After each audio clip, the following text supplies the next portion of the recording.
Tell you something right now. You the New England Patriots, okay? You sit up there and you go through all that you went through to get to this point, and you lose a berth to the Super Bowl because of Jarrett Stidham? Oh, my Lord. You just need to hide for the entire offseason. That includes May, Vrabel, and everybody else. Hell no. You better win this damn game. New England, you better win this damn game. Well, Jarrett Stidham did look solid in the opening quarter, but after his touchdown pass to Cortland Sutton on Denver's second drive of the game, the Broncos went scoreless on their final 10 drives. That is the most consecutive scoreless drives by a Sean Payton-led team in Payton's head coaching career. And so, as Peter Schrager joins us now here on First Take, did SAS, was he right? Did Stidham prove him right? Do we ever ask those questions for other people? No. Is it ever like? We don't. Is it ever like? If for some reason it was, did Sam Darnold shut up the doubters? When it could have just been him. Because he's the worst one. Doubter. Yes, and then now all of a sudden it's is Stephen A. right? Which makes me feel like he's telling the truth when he's like, if I didn't want that montage used, they wouldn't have used it. Clearly, he picked the damn questions. Hey, Kwaku. The montage could have been me on Wednesday, which led to that saying that Jarrett Stidham will not pee down his leg. Jarrett Stidham will lead his men, and Jarrett Stidham will find a way. And Stephen A. putting me in my place, which I think is the case this morning.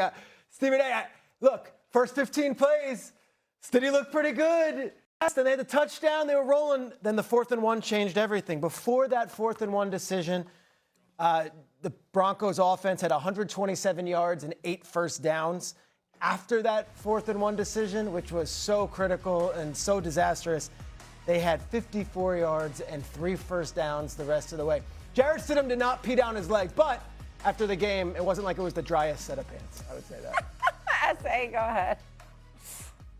Well, first of all, a couple of things. Number one, you know what, the show, contrary to what RC is portraying, it's not just about me. If it was just about me, we wouldn't be number one. We're number one because it's about everybody. It's about everybody. I don't mind sharing the wealth. That's number one. Let's get that out the way first. Number two, okay, having said all that, I don't mind sharing the wealth at all, man. I got number love for y'all. But let me say this.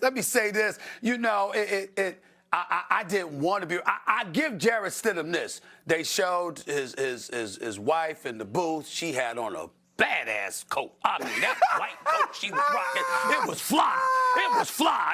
I just got to say that. I mean, damn. I'm like, go ahead, bro. I mean, that badass coat. You know, it really was. You know what I'm saying? It was really what. And that was definitely a starter wife coat for sure. No doubt about it. My wife ain't got that coat. I mean, it was spectacular. It was now we know that Dan Orlovsky would never do that. He'd never buy his wife something like that because he's too damn cheap. But that's a different subject for another day. Here's the reality, okay? Here's the reality. Listen, there was no knocking, and I want to make sure that I'm clear to Jarrett Stidham and the wife with the fly coat and the whole nine.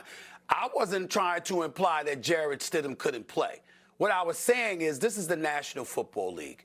You hadn't thrown a pass in the NFL in 2 years, and the first time we see you is in an AFC championship game. You damn right New England better not have lost that game. You damn right. And the bottom line is this. Those 2 pivotal turnovers on him is ultimately what cost it. We know that's a fumble right there. Should have been a touchdown. You know, shouldn't have been where the ball was spotted, but it didn't matter because Drake Maye ran it in, and we understand that. And then at the end of the game, he threw the interception to Gonzalez. But in the end, listen, I feel bad because nobody looked good in that second half. Nobody could do anything in that weather. I mean, my God, it was hard watching it on television. So it wasn't ideal circumstances to really judge him, in all fairness to you, Peter, and Dan and everybody else. It's like, I'm not going to judge the brother like that. Those were some horrid conditions in the second half to be playing under.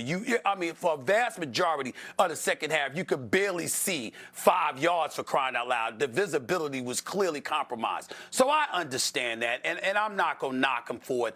I was just saying that if you're New England and you're the team you're supposed to be, you don't let somebody come off the scrap heap that hasn't thrown a pass since December of 2023. And the first time there is a sighting is an AFC championship game, and that person beat you. That cannot happen, and they didn't let it happen.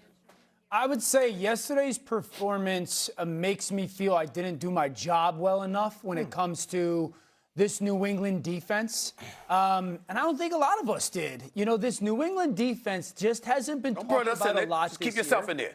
No. It hasn't been yourself in talked there. a Don't be lot saying the about rest a of lot us. this Just year, and I don't know why. Like, this defense, and I understand, like, Chargers offensive line beat up, the Houston offensive performance, CJ played bad. Yesterday, you're a backup quarterback. But this defense, and watching it yesterday, felt a lot like the early 2000s. There's not a lot of, like, the national names on this defense. But when you watch him play, Marcus Jones was sensational yesterday. I think he has the play of the game. Barmore, great. Milton Williams is a highly paid defensive tackle, but I don't think he's in your, when you ask people who's the best defensive tackle in football, people aren't saying Milton Williams. Spillane was awesome again. The corners are great. And I just didn't see this defense in New England dominating throughout the course of the season the way they have in the playoffs. They have been dominant. They could still be playing that game in Denver. I don't think Denver would have scored. They gave up 56 yards on the final 8 drives. 56 yards. 3 first downs. 56 on the final 8 drives. And so it's a shout out to New England's defense, and it's on me that we're too late to the party with this defense. I just did not see this defense dominating the way that they have these playoffs. I think it's more a little bit to that rather than just, Stidham definitely plays its part, but just that. Well, the first thing, though, when we're talking about Jarrett Stidham, it ain't like Drake Maye lit it up. 100%. Right? In many ways, he was better to me than Drake Maye, outside of Drake Maye's utilization of his legs. Yeah. And so this isn't a Jarrett Stidham thing. And on the defense, they actually weren't this during the season. Like, I don't know how we missed it. Yeah, it's not a miss. Things changed when Milton Williams came back healthy. Spillane being full go changed this defense. And the Zach Kerr decision to become a pressure team. The Zach Kerr decision to say, okay, we're going to add people to the rush, and we're going to allow Carlton Davis and Christian Gonzalez on the outside to be as good as we know they are. We're going to allow an all-pro caliber slot corner to go man-to-man and have the ability to make plays. And the aggression of the safeties in the last 3 games, the ability to not play with depth, to read, to understand routes, it's changed who this defense is. And no matter what you say about Justin Herbert, he's one of the most talented players in football. No matter what you feel about C.J. Stroud's performance, he's one of the more talented passers of the ball in the game. And yesterday, obviously, you're playing against a compromised Denver team, but you made them look like you're supposed to. Yeah.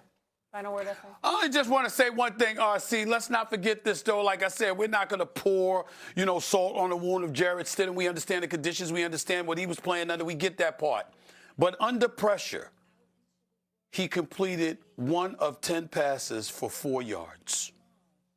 Let's not forget that, please. But that's Sacked the thing. 3 times, lost a fumble, 1 pass for 10 yards under pressure. Yeah, but I think We can at least say that. Yeah, I think Dan said that Thursday, though, that when he was clean, he is talented. He's good enough. Yeah. The reason he's not a starter is because under pressure, these are some of the things you see. And it's those, in my opinion, it's the 2 turnovers outside of the 4th and 1 that changed this game. I'll wear this more, though. Like, Maybe, I was yelling. maybe he should have insulated. I was yelling. Maybe he should have Stiddy's insulated name. himself by wearing the coat he gave his wife. Stiddy. Yeah, right. Cam Newton said it too when he played with him. Yeah, that's true. Cam Newton said it too when he was on the show. When he played with him, he's like, he knows that playbook inside and out, but it's the unknowns that come at him sometimes where things go awry, and that happened. I mean, look, this New England defense has only given up 20